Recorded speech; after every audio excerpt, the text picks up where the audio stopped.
अज़रा भाभी ने जो मशवरा दिया था उस पर अमल करने में क्या हर्ज है? मशवरा?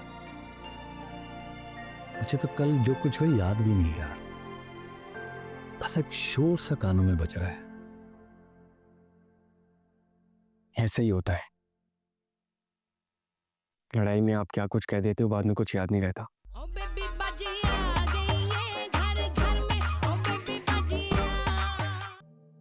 अम्मी अब्बू, इससे पहले मैं जितनी बार भी आया हूं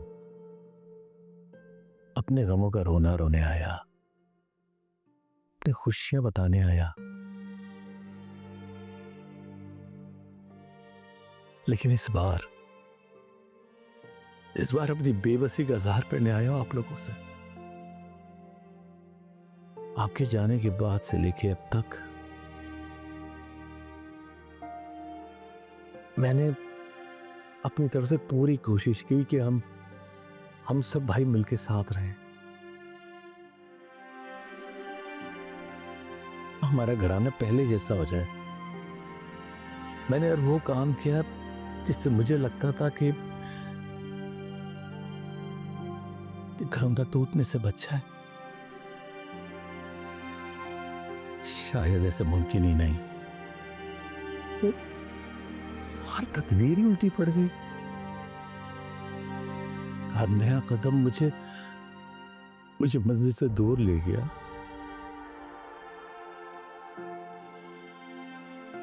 हो सके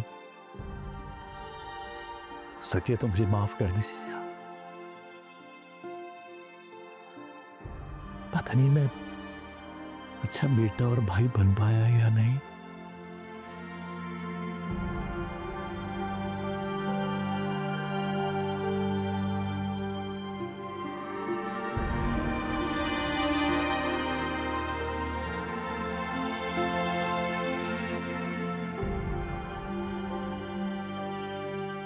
तो मुझे अम्मी अब्बू से मेरी शिकायत करने आया ना? नहीं जमाल भाई, खुद को बहुत कमजोर महसूस कर रहा था। सोचा कुछ देर अम्मी अब्बू के सिराने बैठ जाता हूं, लगेगा उनके पलंग से लिपटा हूं।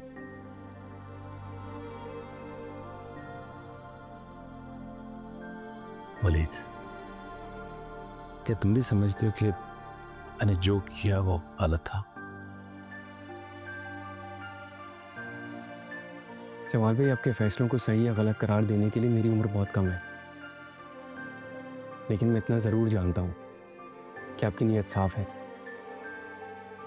ये बात अपने भाइयों को भी समझाओ। मैं बड़ों को कैसे समझा सकता हूँ?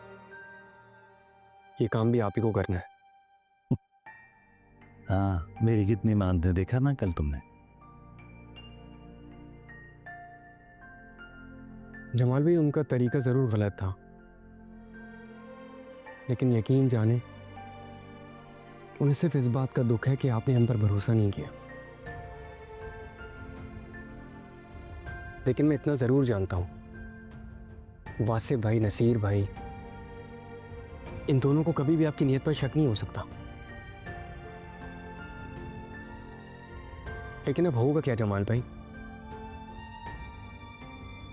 पता नहीं क्या होगा।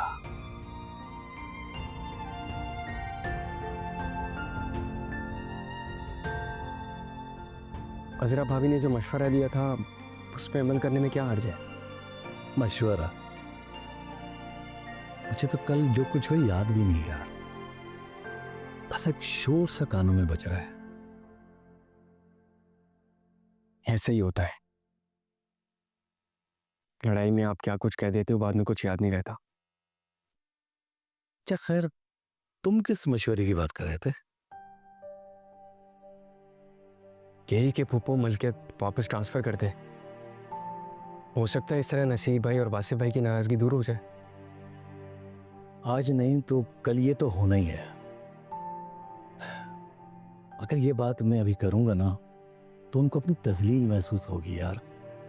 वो भी यही समझेंगे कि मैं भी बाकियों की तरह उनकी नीयत पे शक कर रहा हूं। तो ऐसा क्यों सोचे नहीं जमाल भाई? क्या उन्होंने नहीं देखा कि आपके सिचुएशन में? तर सोचो यार, कितनी कम ज़रफ़ी होगी। इतनी मिन्नतें करके मैंने उनको आमादा किया, और अब ये सब कुछ वापस लेने के लिए इतना उतावला हो रहा हूं, सोचेंगे नहीं वो? और सच बताऊं तो मैं तो उनके एहसानों तले दबा हूं यार। कैसा एहसान? उन्होंने रकम उधार दी थी मुझे। किस लिए? दुकान का बिजनेस डाउन था, पैसों की जरूरत थी, तो उनसे उधार लेना पड़ा मुझे यार। तो जमाल भाई आपने हमें क्यों नहीं बताया?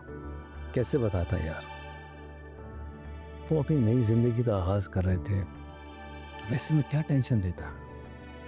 जो भी है जमाल भाई, कुछ नहीं, हम शादी ही सादगी से कर लेते। इसीलिए तो नहीं बता रहा था। क्या हालात बहुत ज्यादा खराब थे? अगर पप्पू भर वक्त हमारी मदद नहीं करते ना, तो या तो हमें दुकान गिरवी रखनी पड़ती या कुछ ना कुछ बेचना पड़ता।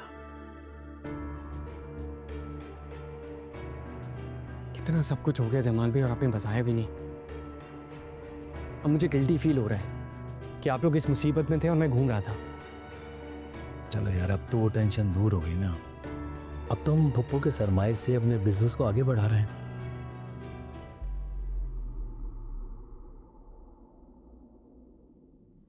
वैसे ही पप्पो के पास रकम आई कहाँ से? वो पप्पा के रिटायरमेंट के पैसे फंसे हुए थे ना, वो रकम क्लियर हुई तो पप्पू ने हेल्प की हमारी।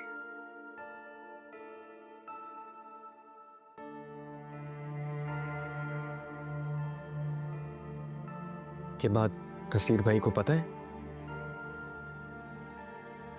नहीं, लेकिन मैंने लिखत पढ़त में सब कर रखा है यार, और तुम्हारे इल्म में तो आ गई ना।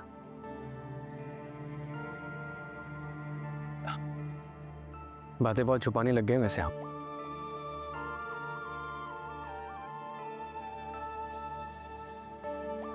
चलो तुम भी इस बात में नाराज हो यार।